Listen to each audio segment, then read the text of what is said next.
Well, I'm really grateful to be joined today by Father Satish Joseph. He's the pastor of Immaculate Conception and St. Helens Parish in Dayton, Ohio.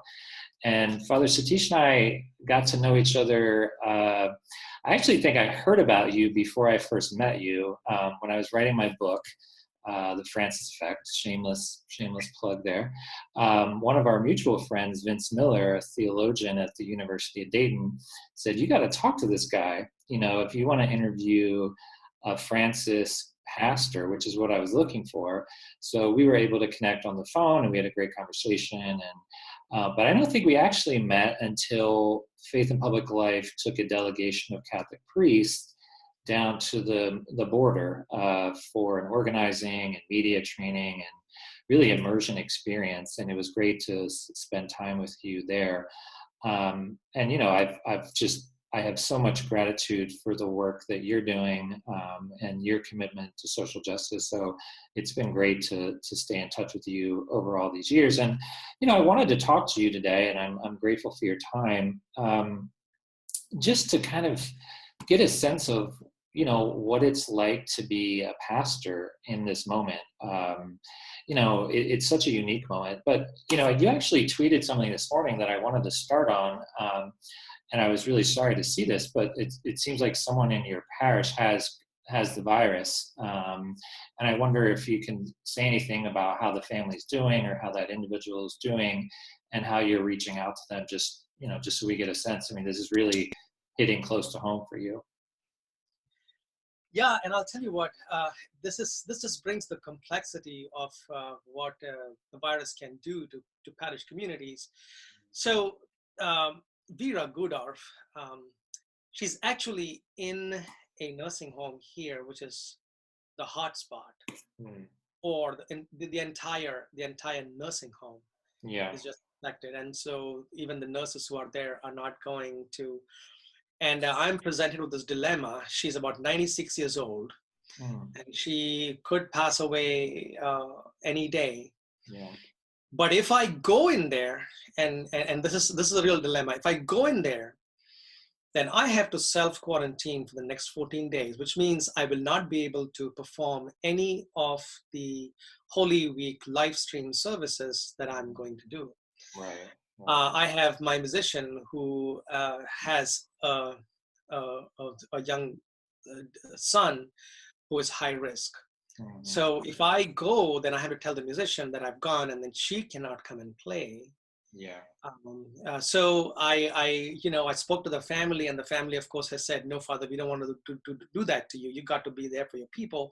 Yeah. So I'm sacrificing somewhere where I really want to be for the sake of another part of the ministry, where it's also where I want to be. Right. So I'm not going at the moment.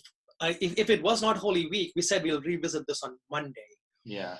We still live stream masses every day, so I still have to figure out what that means for the rest of the people who are with me. I'll have to talk to them. I'll have to tell them this is happening, and if they say that, then they're not going to come. I have to respect that. So who ever thought that I would be choosing between, two groups of people? Yeah. And it's all decided by this, as I've often call it, an invisible to the eye virus. Mm-hmm. So it's just one of the realities, and of course there are other parts to it. We can go into what this means for staff, and what this means for our two schools, and the lives of families and salaries and all that stuff. I mean, there's so much that you have to figure it out. Well, I appreciate that update, and please let the family know that they're in our prayers. And I think to what you're pointing to it, I mean, it just shows how you're torn in these different directions in this moment, and that I know that must be incredibly challenging for you. Sort of widen out in terms of what your sort of job looks like right now. I mean, people are obviously struggling with a lot of fear, a lot of anxiety, a lot of loneliness. It's a very difficult time. People are losing jobs. What are you hearing from your parishioners? I mean, what are they most concerned about? How do you try to stay in touch with them? What kind of words do you have for them right now, given the enormity of what everyone is struggling with in a very isolated environment, unfortunately? Yeah. So Dayton itself, I mean, compared to New Jersey or New York, it has been relatively well, whatever that means. But at least Dayton is not a hot spot, and I do have to say that I think Governor DeWine really was one of the people who actually broke from the national trend on this, and actually, you know, took proactive steps, and hence we are where we are because of that. So, and I think he, as I said, he broke away from the national, especially the White House trend on that one. So everybody's grateful to him. Now, having said all that, fear, anxiety. Um, these are the real issues. Uncertainty. Uh, I have two schools. So what does this mean? The school reopened before the year ends. Yeah. But I want to balance that out, and this is what I'm focusing on. I have never seen so much goodness that people have shown. I mean, I think America, the people in the pew, the people who are actually, you know, your folks that you deal with, I think they're one of the best peoples in the whole world. I mean, there's a sense of just goodness that instinctively flows from it. Can I say that about you know, political leadership all the time, and perhaps even church leadership? I do not know, but I can tell you that the ordinary folk that you meet, they're the most generous people. So, like this morning, Yeah. I had an envelope put into the mail slot. Somebody who did not even write their name, but they just put $500 in cash. Wow. And on the top it said, Father Satish, to cover staff salaries. Wow. Wow. This is not the first time this has happened. I've had about $20,000 that have just come in to cover salaries of the staff. Wow, really? Apart from that, of course, I have made known to people about the number of immigrant families that we have in our parish, especially in our schools. Actually, by the way, I was just about to start a Spanish Mass the very weekend we shut down. So I was going to start a Spanish Mass once a month. I've learned Spanish since I came back from the border, enough to say Spanish Mass.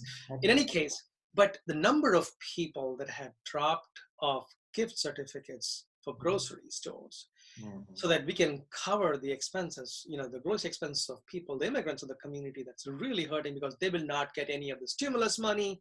They are not going to be, you know, and they're afraid to go sometimes to register and all that kind of stuff. So I know there is fear, I know there is anxiety, and I've tried to address that in my homilies as much as I can, to really not be the kind of person who himself shows fear. And honestly, I'm not afraid. My mom is 9,000 miles away. She's about 84 years old.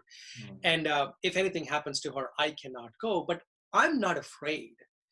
I think I've dealt with this with really, and it's not artificial. I really believe that God is covered. One of the things that I'm not doing, of course, you probably heard me this, is to say this is somehow God's chastisement. In my homilies, in my public homilies, I have chastised people who are calling this a public chastisement. Sorry, a divine chastisement. So that's not what it is. That's one of the things that I have to address with our people. God, this is not God. This is a virus. You got to deal with the virus, and to let people know. And connect, particularly this coming week, with, I think it's to celebrate the Holy Thursday with this death and destruction looming over our heads, gives us a sense of the mood in the room on Holy Saturday. Because, you know, they're having this meal, but death awaits. You know, and that's spiritually, I think it's a very good place to connect to if you can do that with faith. So tomorrow and Good Friday and Easter Sunday, I'm gonna take people forward. Yes, we are anxious. Yes, we are afraid. Yes, we do not know what's going to happen. But you know what? In the final analysis, our destiny has already been decided. So to help people deal with this with faith, and I have numerous cards, numerous letters of telling people, Father Satish, thank you for doing what you're doing, because we find comfort and peace in the ministry that you're doing. And I've been doing that through live streaming. So Yeah. that is my approach at the moment. That's great. That's great to hear that, you're trying to connect that message with us all the time in these gospel readings this week, but looms very large right now in terms of how people can make that connection in a very real way. So that's good to know. One thing I'm curious to hear from you, Pope Francis talks about being a pastor, and we've talked a lot about this over the years, accompaniment and walking with people and going to the peripheries and, really being there in kind of the gritty moments of life, walking with people. And you can't do that physically now with people. Is that strange for you? And how are you doing it now, whether it's virtually or cards? You talked a little bit about it, but if you could say a few words just about what it means to you to be kind of a Pope Francis pastor at a time when you can't actually walk with people. Right. So one of my primary goals is not to let people feel abandoned. Mm-hmm. So the live stream, we set it up in a day. We were not one of those parishes that live streams masses every day or Sundays, but we had done it for a funeral for a priest. So we had the equipment and stuff like that. But I have made every mass a teaching moment. In other words, I'm just not doing, I used to prepare 1 homily a week. Now I'm doing 7 homilies a week. And I always include a practical implication. But besides the live stream, I have called every person in the parish who I know is homebound. All our staff are in the process right now of connecting with every person in our parish directory. And to just call and say, how are you guys doing? We are praying for you. Is there anything we can do for you? Even offering to take groceries to them if they want to be. There are parishioners who are writing cards to people. There are parishioners who we have connected with other parishioners who depend on help to make sure groceries get any prayer requests for them. So one of the things that we have done is to not let our people feel abandoned in all of that we are right in the midst of all of that. Yeah. And I'm seeing that a lot in my Facebook posts that I'm putting, also cards. I think people feel an accompaniment. That is the word. That is the key. Yeah. So even though, go ahead. So even though I'm confined to my room, it's almost like I'm out there. Yeah. What I do not miss is all the administrative meetings, finance commission meetings, the meetings. I'm grateful. I don't have to be at those, but everything else. I've been right. We won't tell anyone. It gets me thinking. You're pretty active on social media. At least I see you on Twitter. Is that ministry, if you see it that way, taking on more importance now? I think like any medium, it can be used for good and not so good. But I'm personally finding community on social media, Twitter. I think a lot of people now are actually sort of using that medium for the better, which is a nice thing. At least some of us are. I wonder how you think about that. There's no substitute for in-person connections, but are you finding yourself gravitating towards, say, using Twitter in a more intentional way than maybe you did before, or just building on what you've done in the past, just kind of what it's like to be a pastor on social media? So I'm not on Twitter, I do nationally, and that's where not my focus is. I do a scripture reflection every morning, even before the COVID thing. Every day, I would take something from the scriptures and put it out there. And I believe sometimes Twitter is for the celebrities like you. I say the same thing Pope Francis says, and I get 3 hits, and Pope Francis is the same thing I say, and he gets 10,000 hits. So, I believe that my calling is more local, and Facebook. I have not used Facebook more profusely than I've done in these days. Okay. So even after we live stream, I put the link of the recording and of my homily, and people actually have been going to that and and accessing. So, and I'm a my PhD is in theology, but my master's is in mass media. So, I'm a I'm one of those people who likes to be on social media. So, Right. whether I've gravitated more to Twitter or not, but certainly to Facebook, even though it's not one of those channels that I really, I'm cautious about it. Yeah.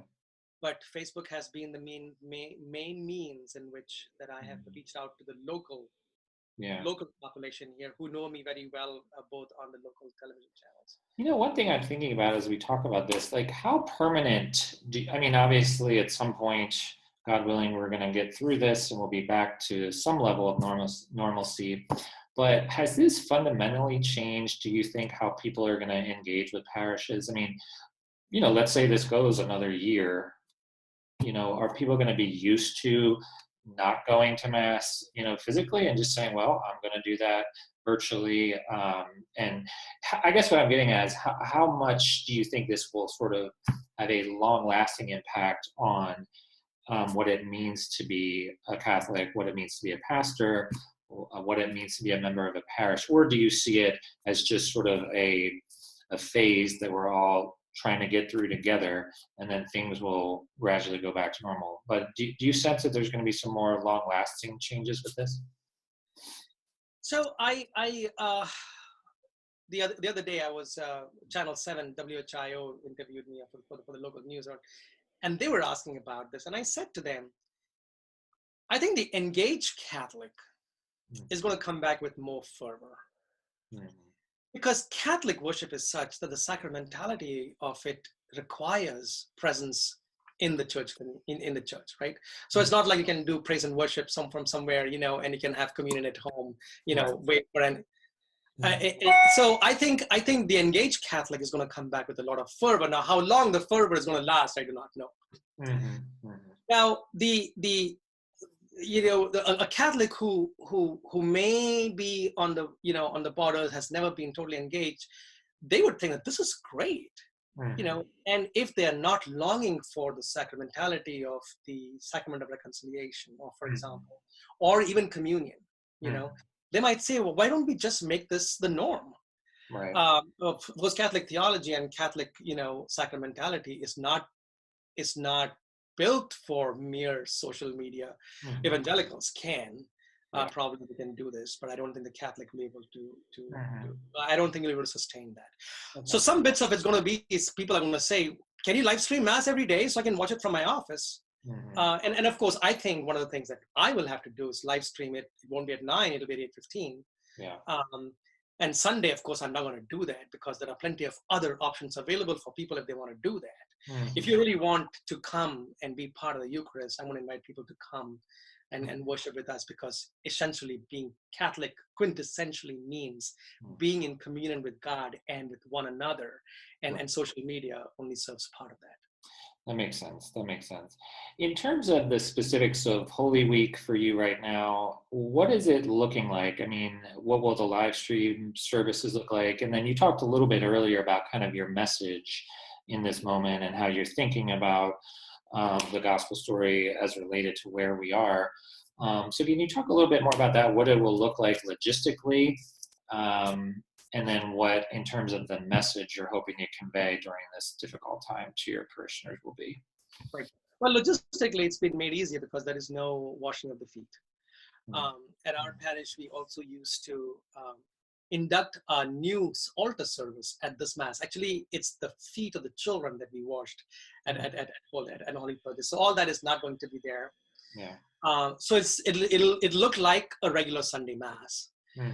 So logistically, it's not too much of an issue. The biggest problem we were having is how can we put these tall Easter candles, in the room that we are at, because it'll probably burn the ceiling. So we're trying to figure that out. But apart from that, it's going to not look, there are no RCIA folks coming into the church this year and all that kind of stuff. And where are you physically doing the service? So fortunately, we have a church and a chapel. Okay. So I'm doing this right now from the chapel. from the chapel. So it's on YouTube, and if you go to my Facebook page, you can actually see the.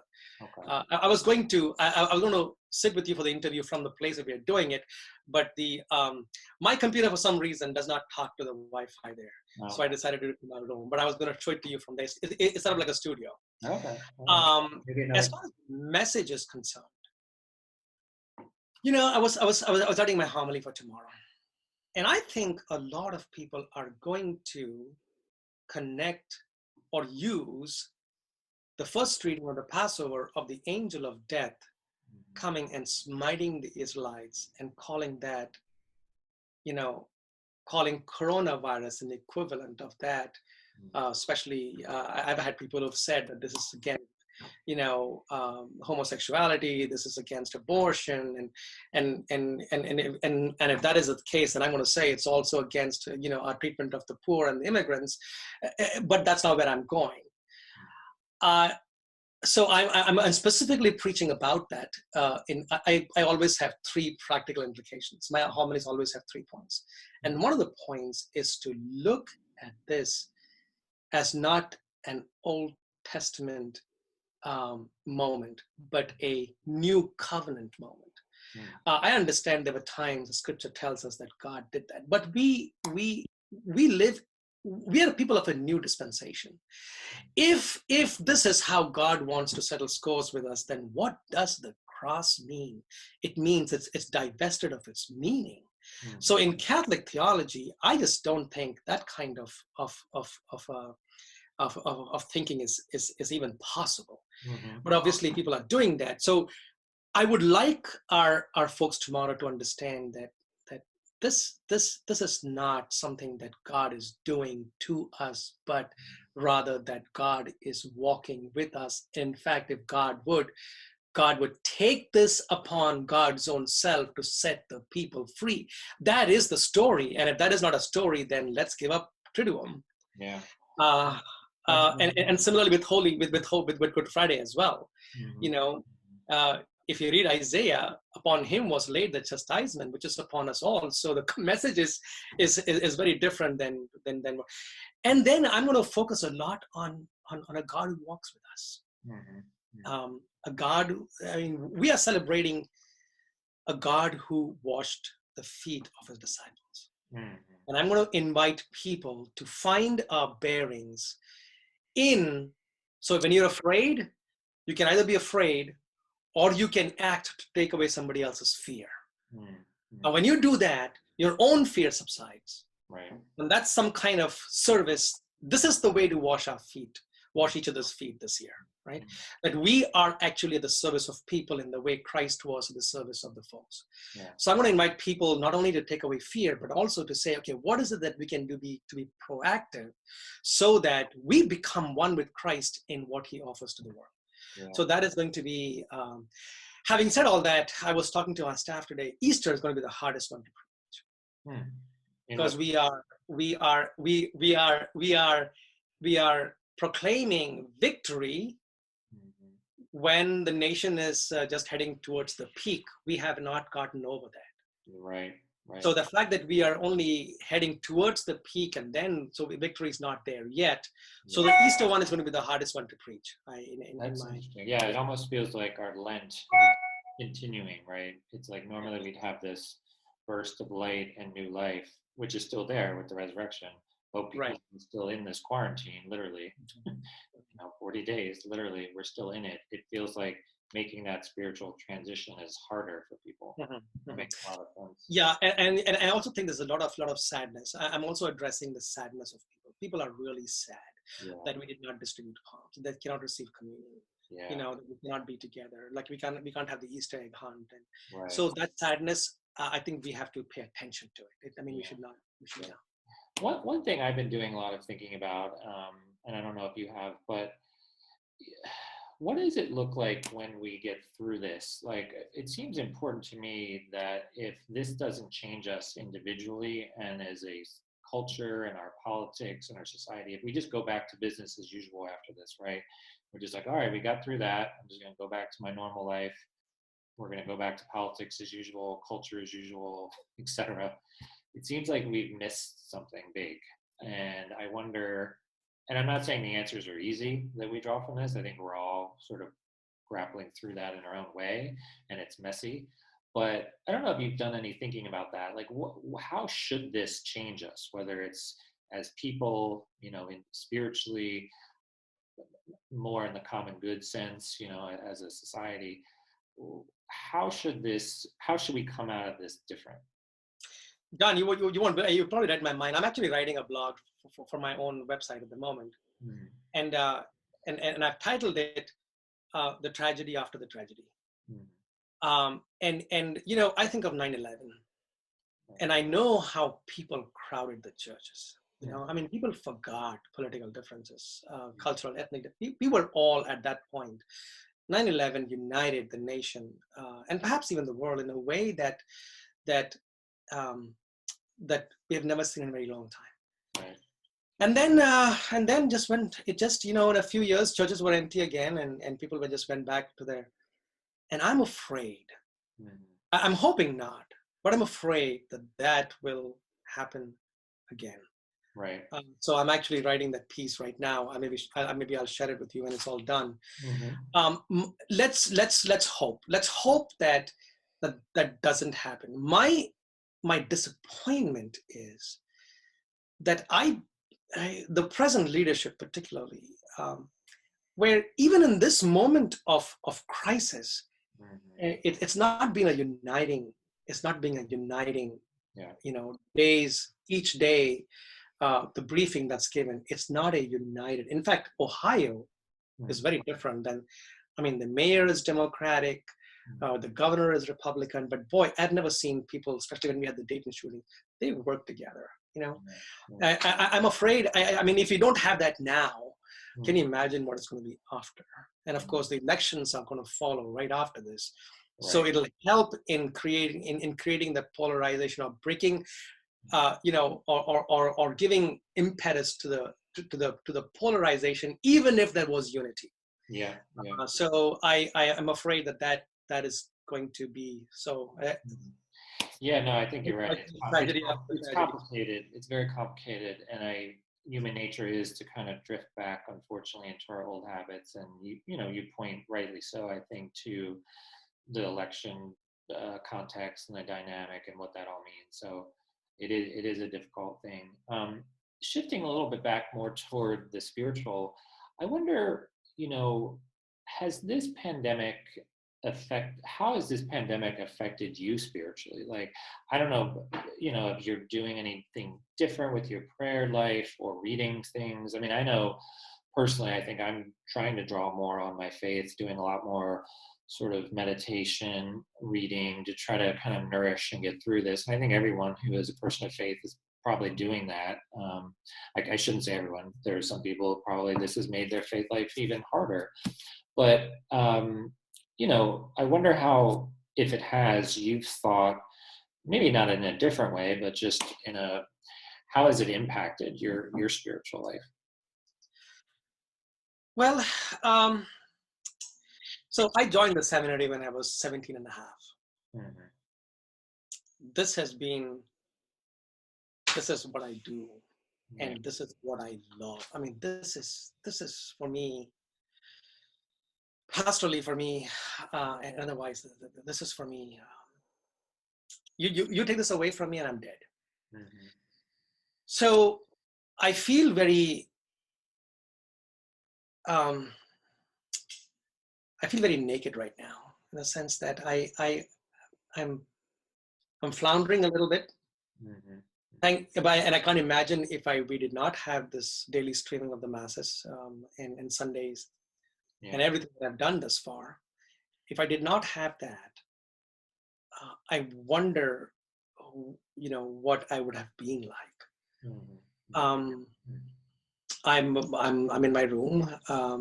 Most of the time I go out rarely, except for funerals and if somebody's dying. Spiritually for me, but let me say this. I said to you, I'm not afraid, right? I have not I'm struggling in terms of my pastoral life, but in my personal life, I don't know why, but my spirits are very high. And partly maybe because that's what I'm trying to communicate with people. My job as a leader right now of these communities is to give hope to the people, and I cannot give that hope if that's not in me as well. So spiritually, like, I'm not struggling under this sadness. The very first time the bells went off for the mass, and there was no mass, I was sitting in my room. I mean, I was crying. I was literally in tears. I called one of my best friends and I just let it out. Okay, it's not that I'm not sad. Yeah. I don't feel oppressed. I don't feel hopeless or in despair. My spirits are very high. I'm trying to do my best. I still find place for humor, and I don't think I'm the kind of person who during crisis prays more, and otherwise my prayer life is not even, the prayer life where I sit for an hour and pray and stuff like that. Mine is like a constant day is just, it's a nonstop conversation with God, but then leads me to the people and back to so it's like, that just continues in my life right now. So I'm hurting for a lot of people. I'm sad about what's going on. I sometimes look at it, I said, what the heck has happened? Who would have imagined this? But my spirits are high, and I'm very grateful to God for that gift. I cannot imagine when people who are clinically depressed, and all that. I mean, how are they dealing with this? Thank God that I'm able to deal with this with a lot more good and positive spirit, and that's helpful. And I'm sure that helps the people as well. Yeah, no, that's good to hear. Sort of before we say goodbye for now, there'll be other times to chat. I wonder, if you could sort of leave us with, a bit of a message of hope. To your point, there is a lot of sadness, particularly, I think, when I think about my own sadness in my faith life, I think not being able to receive the Eucharist is probably one of the hardest things. I mean, I miss the community of being together in church, certainly, but this is the longest I've ever gone without receiving communion, and we're drawn to the Eucharist even more when we're hurting, right? In the sense of, when we're broken, we want that healing, and we can't get it now. So that's something I've been thinking about. But I wonder if you can sort of leave us with a few words of hope and nourishment for people who are really struggling right now, and how you think about that, and perhaps could help with some spiritual thinking around that. Sure.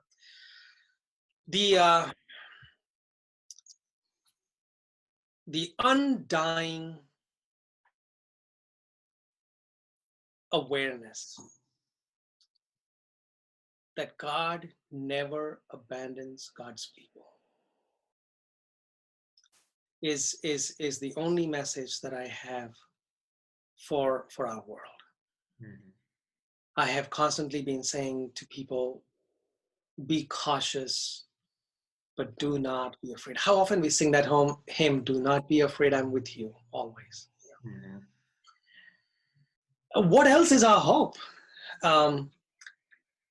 I am just amazed by the medical community and the research community that's trying to find ways to address this. I mean, I'm sorry I've not mentioned them.